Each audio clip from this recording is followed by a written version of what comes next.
tudo bem com vocês? Estou de volta, professor Emerson, para trabalhar literatura. A gente vai conversar, nós vamos viver textos, ler textos, viver personagens, ser personagens. A literatura nos permite fazer tudo isso, fazer todas essas coisas, como eu sempre digo, viajar sem sair do lugar. A literatura é muito boa, muito gostosa. E espero que você seja aquela pessoa que gosta de fazer leituras, de viver personagens, viver histórias, conhecer muitos autores, conhecer muitos personagens, conhecer muitos lugares. Vocês sabem que eu desejo muito que vocês todos sejam assim. Para nós iniciarmos a nossa aula de hoje, nós vamos conversar um pouquinho. Olha só, você conhece algum autor clássico brasileiro? Você já leu algum autor clássico brasileiro? Sim ou não? E quais são esses autores? Se você conhecer, quais são esses autores clássicos brasileiros que você conhece, que você já ouviu falar? Pode ser na escola, pode ser fora da escola. Às vezes você lembra só o nome do autor, mas não lembra uma obra que ele tem escrito. Não tem problema, só mesmo para saber se você já teve esse contato com esses autores mais clássicos da literatura brasileira. Já leu algum texto clássico? Você lembra de ter lido algum texto clássico?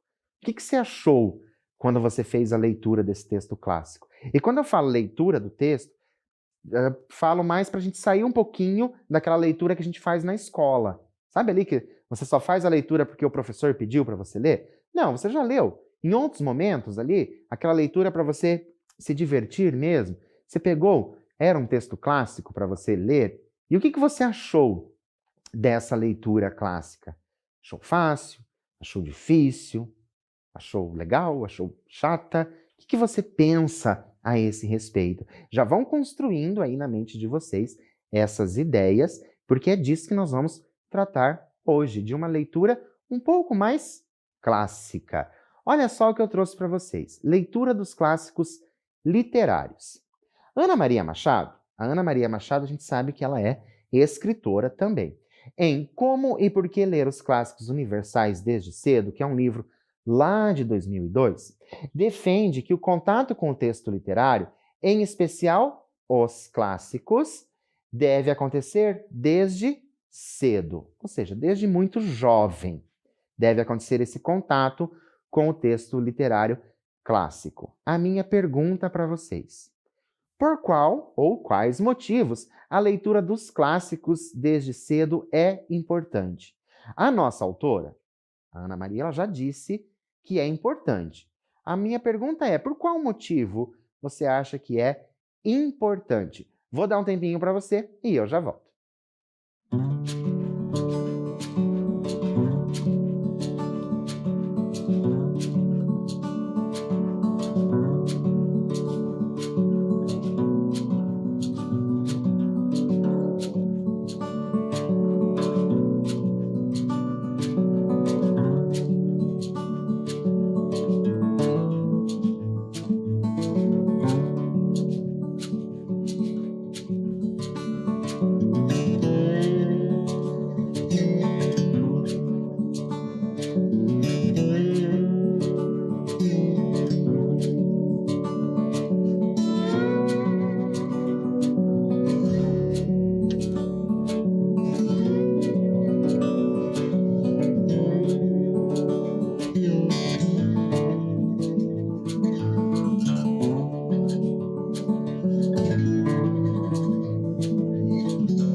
Então, vocês viram, perceberam que na pergunta nós não tínhamos falado sobre você acha que é importante. Não, era qual motivo poderia ser importante. Qual o motivo que você colocou aí? O que você acredita que seja importante? Quais motivos é importante? Somente para ler, né? Para conhecer novas palavras? Será que você foi dessas pessoas que colocou essas coisas? Ou será que você colocou que era para se divertir? Por que os clássicos não podem fazer com que a gente se divirta, não é mesmo? Mas a própria Ana Maria, né, Ana Maria Machado, ela vai nos responder essa pergunta. Será que vai estar aí de acordo com o que você colocou? Se não estiver de acordo com o que você colocou, você também não precisa se preocupar com isso, porque aí, ó, por quais motivos você achou aqueles motivos. Não tem problema, não está errado o que você colocou, ok? Mas como a Ana Maria Machado já responde, trouxe para vocês o que ela diz a esse respeito. Olha só. De acordo com a autora, a leitura em uma faixa etária mais elevada pode dificultar esse contato, tornando essa leitura inquestionável e até mesmo inacessível. Para facilitar ali ainda mais o que a autora diz para vocês, vou trazer assim de uma maneira um pouco mais facilitada, que é a ideia de que quanto mais velho você for, quanto mais velho ou mais velha você for, você vai ter o quê? Você vai ter mais problemas para fazer a leitura do clássico. Né? Por quê? Porque dependendo da sua idade, a sua idade já lá um pouco avançada, como você não se habituou àquela leitura quando você era mais jovem, conforme você for envelhecendo, a tendência é que você vá se afastando desse texto literário, tornando ali, ó, até mesmo inacessível, como a nossa autora diz. Mas, se você já começa jovem, fazendo a leitura desses clássicos, você vai aos poucos conhecendo esses autores, aos poucos conhecendo esses textos, e quando você for, à medida que você for envelhecendo, você vai gostando cada vez mais, porque você já está habituado a essas leituras. E já que nós estamos falando de clássicos, de textos clássicos, de autores clássicos, vamos conhecer o nosso autor de hoje? Será que esse autor que eu vou mostrar para vocês é um dos autores que você colocou lá no início da aula? Lembra lá no início da aula que se você conhecia algum autor? Será que esse nome apareceu na sua mente, na sua listagem aí que você fez?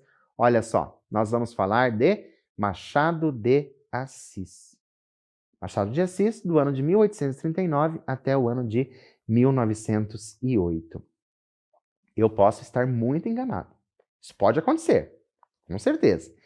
Mas em algum momento da sua vida escolar, se não aconteceu, vai acontecer.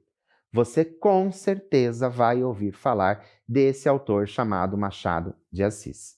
Por isso que eu digo, pode ser que eu esteja muito errado, mas acredito que não. Tá? Se não aconteceu ainda, vai acontecer. Você vai ouvir muito falar desse autor Machado de Assis. Por quê? Porque é um autor brasileiro importantíssimo para a literatura brasileira. E olha a data de nascimento dele e a data de morte.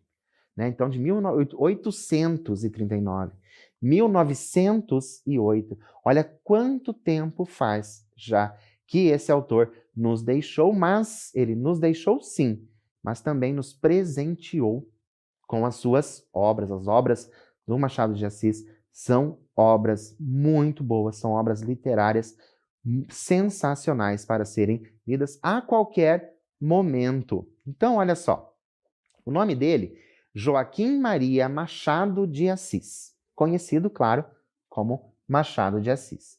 Nascimento em 1839 e faleceu em 1908. Foi precursor do realismo brasileiro e fundador e presidente da Academia Brasileira de Letras, sendo esse um de seus maiores e mais importantes feitos. Será que você já ouviu falar da Academia Brasileira de Letras? Existe essa ABL, tem dicionário, ABL. Então, será que você já ouviu falar dessa Academia Brasileira de Letras? É muito importante para o Brasil, tem autores importantíssimos nessa academia, e olha só, foi o Machado de Assis que fundou essa academia. Então, publicou mais de 200 contos. Gente, 200 contos são muitos contos, certo? 10 romances e demais publicações de diversos gêneros, como folhetins, peças teatrais, contos e crônicas, tornando-se grande referência como cronista de sua época.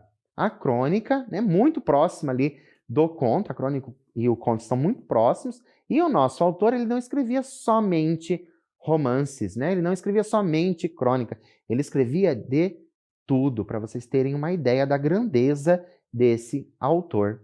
Tá? Machado tratava com frequência sobre a ascensão social e a manutenção das aparências sociais por meio de críticas à burguesia, dando luz ao realismo brasileiro. Suas obras, recheadas de ironias, abordam o que o autor observava na sociedade da época. Isso é bem interessante, eu vou falar para vocês, isso é bem interessante a gente pensar. Olha só esse finalzinho.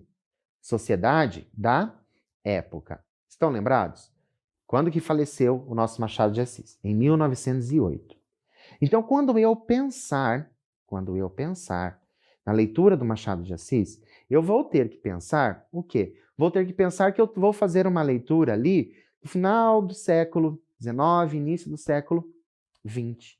Tá? Então, eu tenho que pensar a esse respeito, certo? Eu tenho que pensar a esse respeito, por quê? Porque nós estamos falando da sociedade da época. É da época que nós estamos falando, certo? Então, tomem bastante cuidado com isso.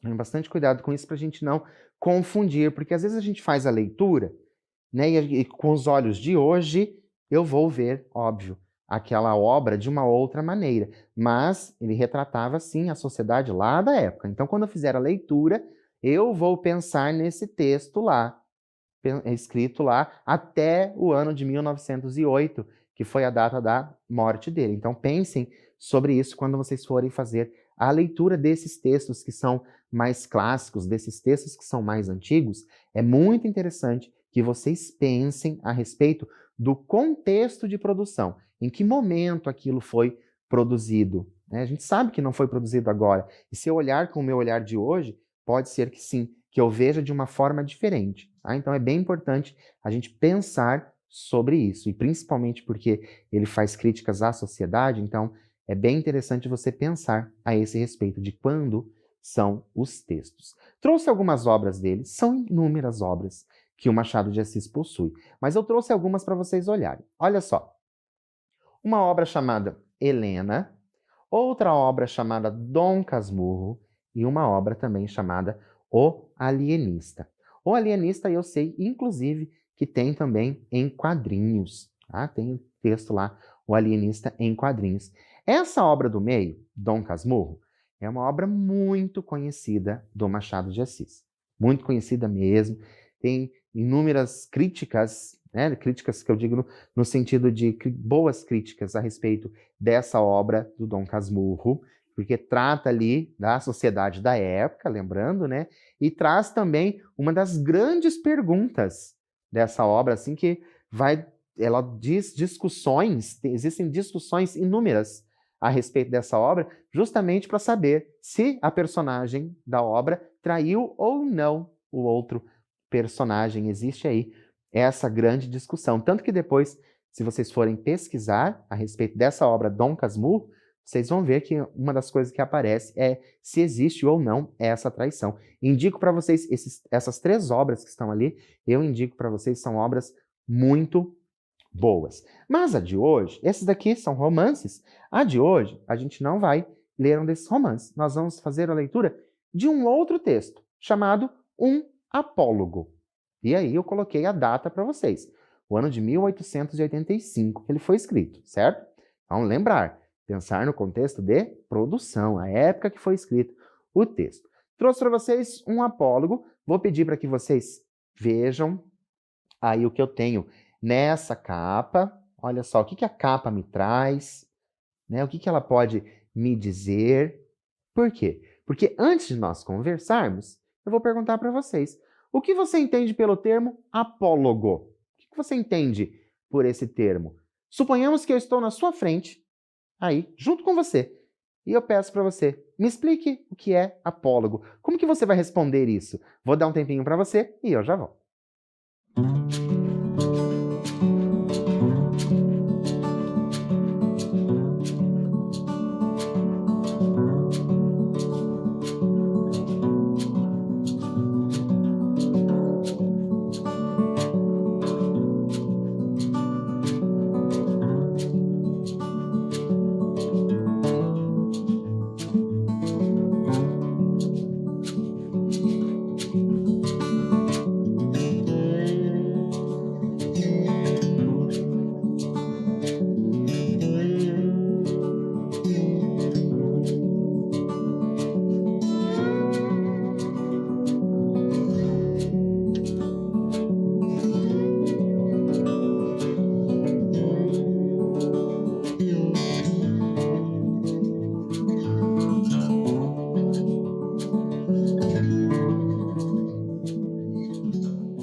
Então, o que você entende por esse termo apólogo? Já ouviu esse termo apólogo?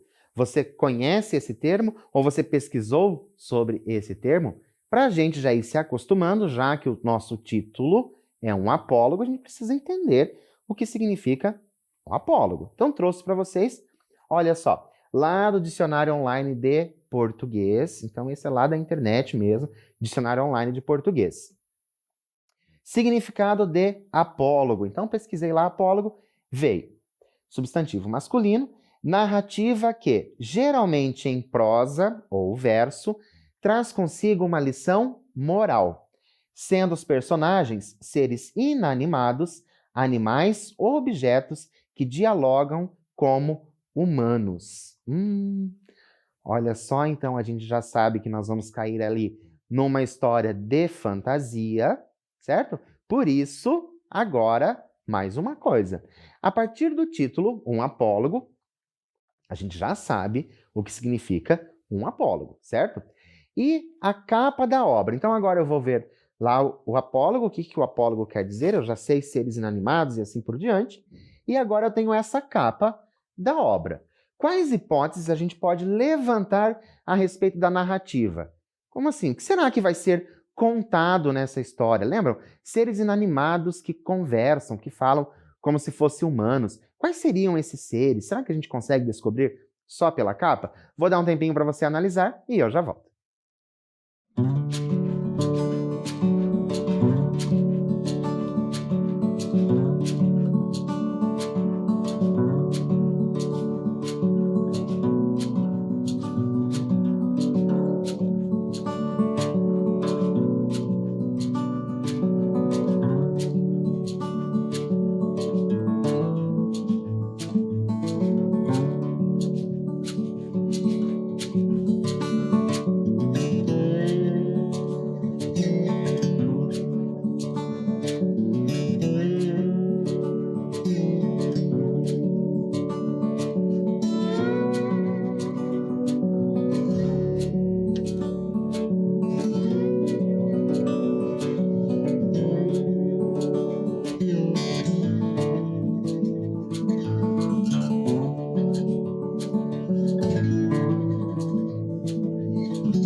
Então, conseguiram levantar aí essas hipóteses? O que será que essa narrativa vai trazer? Lembrando que o apólogo se trata ali de uma narrativa com seres inanimados que vão falar como seres humanos. Tá curioso para saber? Então a gente vai começar a descobrir essa história agora. Acompanhem comigo, olha só.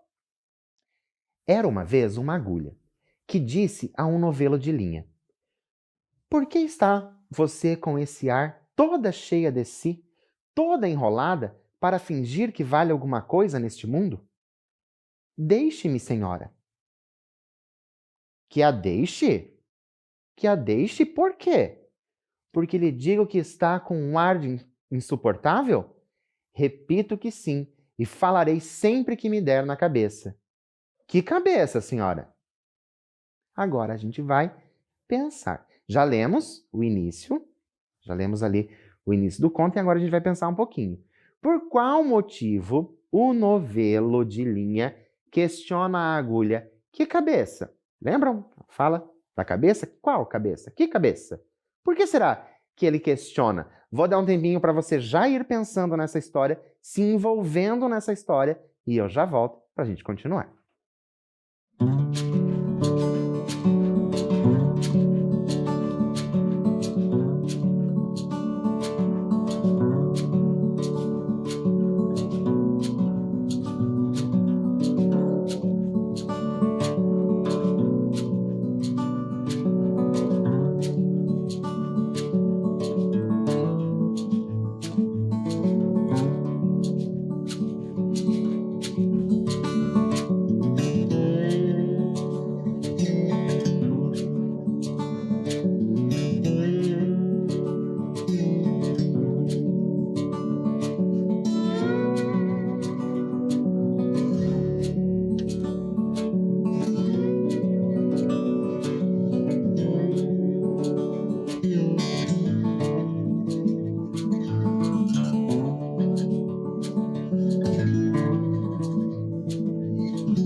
Então, por que será que esse novelo de linha questiona ali a agulha? Vocês viram que são essas duas que estão conversando. O que será que aconteceu? Será que a gente vai ter essa resposta no texto? Vamos ver. Olha só.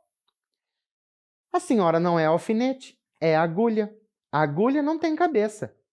Que lhe importa o meu ar? Cada qual tem o ar que Deus lhe deu. Importe-se com a sua vida e deixe a dos outros. Mas você é orgulhosa.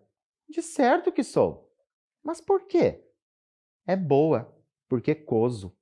Então, os vestidos e enfeites de nossa ama, quem é que os cose, senão eu? Então, coser, do verbo coser, tá, gente? Costurar. Então, só para ficar mais fácil. E lembrando que nós estamos falando de um texto lá do ano de 1885. Então, para ficar mais fácil. Coser ou costurar. Você? Esta agora é melhor. Você é que os cose? Você ignora que quem os cose sou eu? E muito eu? Você fura o pano, nada mais. Eu é que coso. Prendo um pedaço ao outro. Dou feição aos babados. Sim, mas que vale isso? Eu é que furo o pano. Vou adiante, puxando por você, que vem atrás, obedecendo a que eu faço e mando. Também os batedores vão adiante do imperador. Até aqui nós temos, então, essa pequena discussão entre a linha e a agulha, essa pequena discussão ali de quem é mais importante, e eu convido você para a gente pensar um pouquinho num trecho desse texto. Olha só, como podemos compreender a fala do novelo? O novelo diz assim, tá? Os batedores vão adiante do imperador. Como você compreende isso? Vou dar um tempinho para você pensar, escrever a sua resposta e eu já volto.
Então, conseguiram aí pensar como que nós podemos compreender isso? Vou voltar o texto para vocês, para a gente reler toda a parte onde esse trecho aparece. Olha só. Sim, mas que vale isso? Eu é que furo o pano. Vou adiante, puxando por você, que vem atrás, obedecendo ao que eu faço e mando. Isso é, que diz a agulha. Aí também os batedores vão adiante do imperador. Ou seja, ali nós temos, né, essa comparação, né, que o imperador é o mais importante e por isso ele vai atrás. Então é bem interessante como ele vai utilizando essas palavras, né, para a gente ir entendendo. E lembrando que nós estamos falando ali de seres inanimados, mas esses seres inanimados estão trazendo muita coisa aí da gente real. Concordam comigo? Muita coisa do humano nesses seres inanimados. Mas nós vamos continuar então. Você é imperador?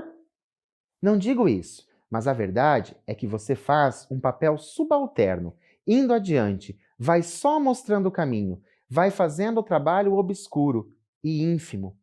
Eu é que prendo, ligo, ajunto. Estavam nisso, quando a costureira chegou à casa da baronesa. Não sei se disse que isto se passava em casa de uma baronesa, que tinha a modista ao pé de si, para não andar atrás dela. Chegou a costureira, pegou do pano, pegou da agulha, pegou da linha, enfiou a linha na agulha e entrou a coser. Quero chamar a atenção de vocês também para um trecho desse texto aqui, que é uma das características do nosso autor, o Machado de Assis, quando ele diz aqui, ó, não sei se disse que isto se passava em casa de uma baronesa. Ele tem essa característica de fazer o quê? De trazer o leitor para dentro da história. Então ele faz como se estivesse conversando com o leitor. Mas vamos continuar para saber o que é que vai acontecer, já que agora, afinal, chegou realmente alguém ali, uma pessoa, um ser humano mesmo, chegou alguém ali que vai usar ali esses itens, né? Tanto a agulha como a linha. Vamos ver o que vai acontecer nessa história. Uma e outra iam andando orgulhosas, pelo pano adiante, que era a melhor das sedas, entre os dedos da costureira, ágeis como os galgos de Diana, para dar a isto uma cor poética, e dizia a agulha. Então, senhora linha, ainda teima no que dizia há pouco? Não repara que esta distinta costureira só se importa comigo? Eu é que vou aqui entre os dedos dela, unidinha a eles, furando abaixo e acima. Vamos pensar mais um pouquinho. E agora, como a linha poderia reagir à provocação da agulha?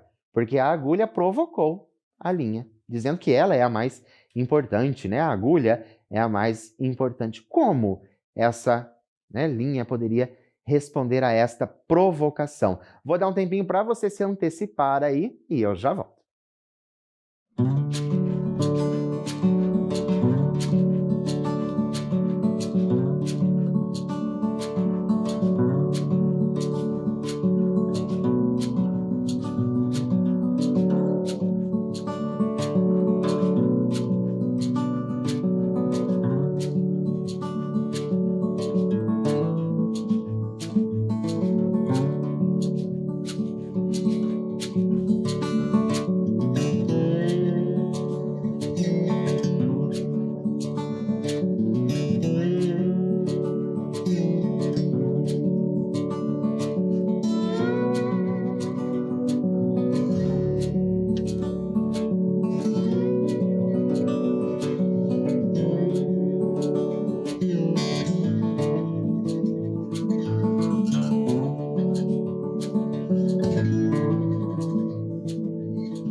Então, o que você pensou aí?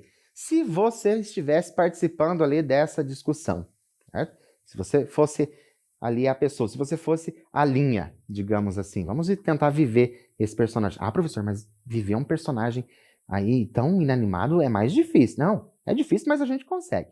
Vamos pensar que nós somos a linha, certo? Nesse momento você é a linha. Como que você responderia à provocação? Sem violência, tá? Não pode ter violência, nas respostas. Ah, mas como que você reagiria a essa provocação? Se alguém colocasse assim para você, eu que sou mais importante. Qual que seria a sua resposta? Como vocês me conhecem, é claro que eu fico curioso para saber, mas vamos ver se a Linha respondeu a essa provocação. Acompanhem comigo. A Linha não respondia nada, ia andando, buraco aberto pela agulha, era logo enchido por ela, silenciosa e ativa, como quem sabe o que faz, e não está para ouvir palavras loucas. A agulha, vendo que ela não lhe dava resposta, calou-se também e foi andando. Olha que interessante a resposta da Linha à provocação. Qual foi a resposta da Linha? Nenhuma. Ela não deu resposta alguma. Foi fazendo o que deveria ser feito, né? E como ela não deu resposta, é claro que as provocações acabaram, porque ela parecia que ela não tinha se importado. Então, fica aí a dica quando vocês receberem alguma provocação, lembra do texto que o professor trabalhou com vocês, um apólogo, que a Linha não respondia à provocação e as provocações acabavam. Então, interessante aí quando a gente faz essa ligação que a gente traz para o nosso mundo. Mas vamos continuar a nossa história. E era tudo silêncio na saleta de costura. Não se ouvia mais que o plique, plique, plique, plique da agulha no pano. Caindo o sol, a costureira dobrou a costura para o dia seguinte. Continuou ainda nesse e no outro, até que no quarto acabou a obra e ficou esperando o baile. Veio a noite do baile e a baronesa vestiu-se. A costureira, que a ajudou a vestir-se, levava a agulha espetada no corpinho para dar algum ponto necessário, e quando compunha o vestido da bela dama e puxava a um lado ou outro, arregaçava daqui ou dali, alisando, abotoando, acolchetando a linha para mofar da agulha, perguntou-lhe. Olha só, perguntou-lhe. A gente já sabe que tem aí as provocações, certo? Então vamos só, olha só. Abotoando, acolcheteando a linha para mofar da agulha, ou seja, para provocar a agulha. Então a pergunta quem vai fazer é a Linha. E agora eu pergunto para vocês. O que a Linha poderia perguntar à agulha? Pensem que já está pronto, certo? O vestido já está pronto, já foi feito, já está indo para o baile. Eles só estão ali indo juntos porque a costureira vai, caso precise ali, fazer algum ajuste momentâneo, alguma coisa que aconteça ali, algum acidente talvez que aconteça, e a costureira está indo junto. E agora, o que será que a Linha poderia perguntar, já que já está pronto o vestido? Vou dar um tempinho para você pensar e eu já volto.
Então, o que será que essa agulha pode, ouvir ali da Linha? O que será? Será que a Linha vai se vingar daquilo que a agulha tinha feito com ela anteriormente? Será que é isso que a Linha vai fazer? Se vingar?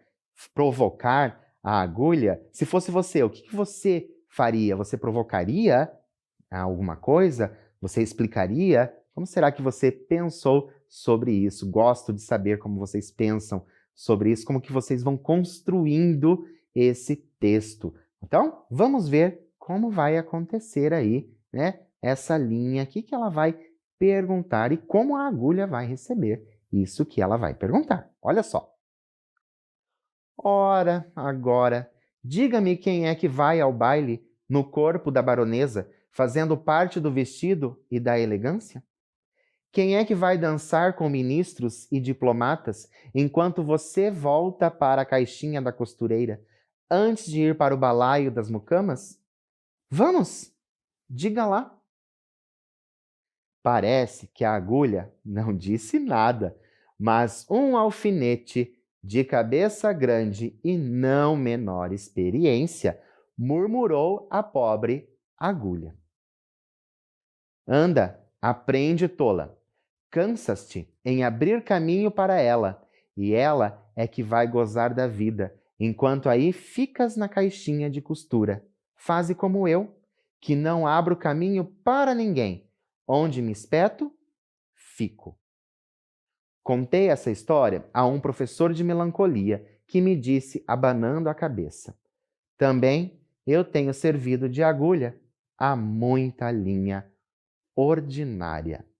E assim termina esse nosso conto do Machado de Assis. Olha só, um conto clássico, fizemos a leitura de um conto clássico, a leitura de um autor clássico muito conhecido, um autor brasileiro, o Machado de Assis. Gostaram desse conto clássico? Mas a gente vai ainda continuar, porque a gente vai continuar falando um pouquinho sobre esse conto. Vamos relembrar lá do início. Apólogo. O que é o apólogo? Narrativa que traz consigo uma lição de moral. Para você, qual lição de moral é apresentada no texto? Qual lição moral é apresentada no texto? Depois de tudo isso, a gente fez a leitura, nós estamos conversando junto com a leitura. Qual é a lição moral que apareceu ali para você, que você acredita que está no texto? Vou dar um tempinho para você escrever e eu já volto.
Então, qual será a lição moral que esse texto traz? O que você pensou? Mas por que eu estou perguntando isso de lição moral? Justamente porque o nosso texto chama-se um apólogo. E nós vimos que o apólogo traz o quê?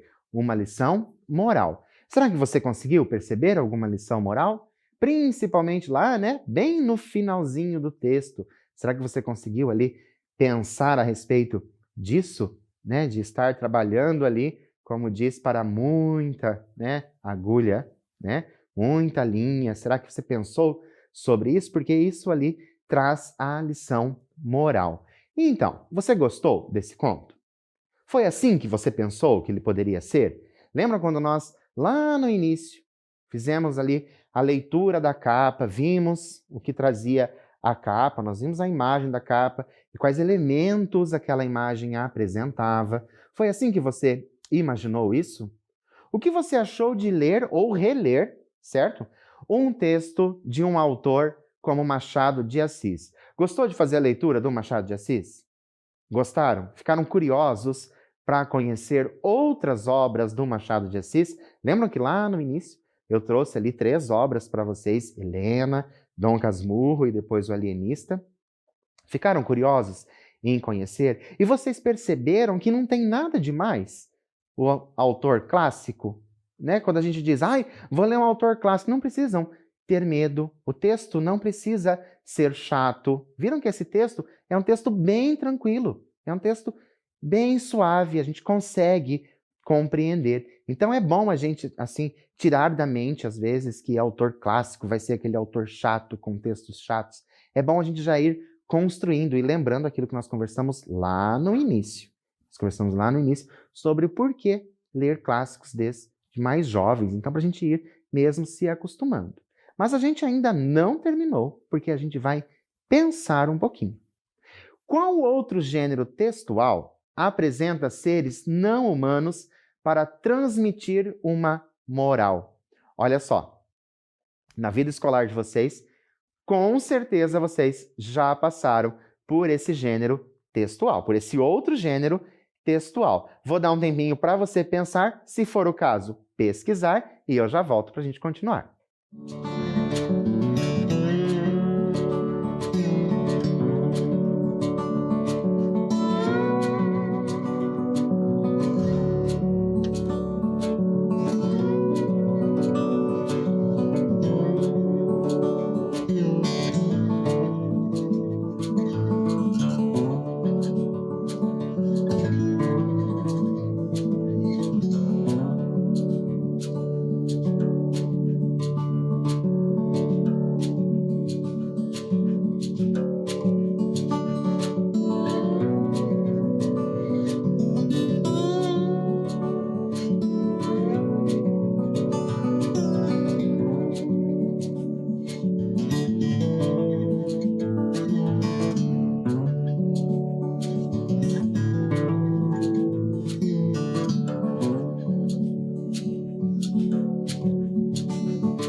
E então, lembraram do outro gênero textual que usa seres aí, né? Seres que não são humanos e também transmitem moral? Eu sei que vocês passaram, em algum momento aí da vida escolar de vocês passaram por alguns textos desse outro gênero, mas em todo caso, eu trago para vocês. Olha só. A fábula é um gênero textual cujos personagens apresentam a narrativa com o objetivo de transmitir uma lição de moral. Você pensou na fábula? Foi na fábula que você pensou? Lembram tantas fábulas que a gente já conhece, né? Vou citar a Raposa e as Uvas, por exemplo, né? A Lebre e a Tartaruga. Então existem muitas fábulas e elas trazem também, né, essa ideia de lição moral, assim como um apólogo. As fábulas você já conhecia e agora você sabe um pouco mais sobre um apólogo, ok? Por hoje, gente, eu fico por aqui. Espero realmente que vocês tenham gostado desse texto do Machado de Assis. Se tiverem oportunidade, façam a leitura do texto novamente, certo? Para vocês irem se acostumando cada vez mais com esse estilo literário. Por hoje, eu fico por aqui, mas é claro que eu espero você quando? Na nossa próxima aula. Obrigado e até mais.